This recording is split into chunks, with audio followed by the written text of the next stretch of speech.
In the past 50 years, fertility has dropped more than 50% worldwide. In some parts of the world, women in their 20s are less fertile than their grandmothers were at the age of 35. And the average man today has only half the sperm his grandfather had. These are startling statistics, but they were put together by Dr. Shanna Swain and a team of researchers. Her book is called Countdown: How Our Modern World is Threatening Sperm Counts, Altering Male and Female Reproductive Development, and Imperiling the Future of the Human Race.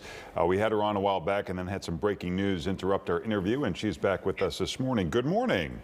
Good morning. Glad to be back. Thank you. Well, what we just said is very, I'm sure, startling to many people, and they may wonder, isn't there somebody in the government watchdog group keeping an eye on these kinds of things?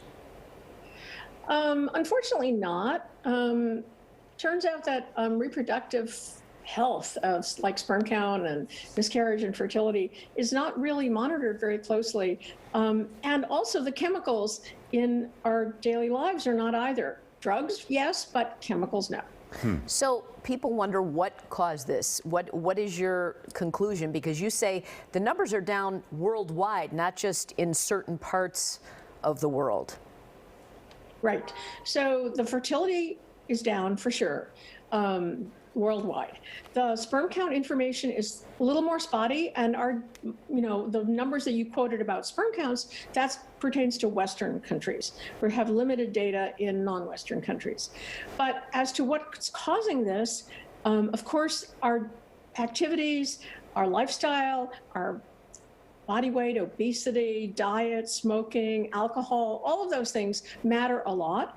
But the primary driver of this, in my opinion, and based on a lot of research that I and other people have done, is chemicals in the environment that have the ability to interfere with our hormones, which are so important for reproduction. So how do you fix that? How do we fix that? Well, first of all, we can individually change some of our behaviors. So we can go around our kitchen and try to swap out plastics for ceramics and metals and glass. We can try to avoid bringing in personal care products or cleaning products or laundry products that have these chemicals in them. And we can do that by going on the web and look for safe cosmetics, safe cleaning products, and you'll get a lot of websites that make suggestions about that.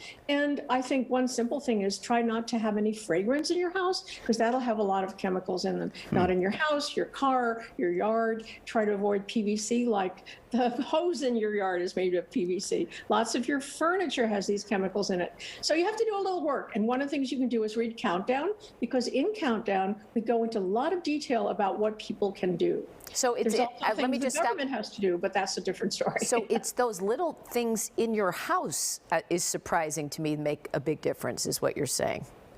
Yes, the little things in your house, and as well as our food.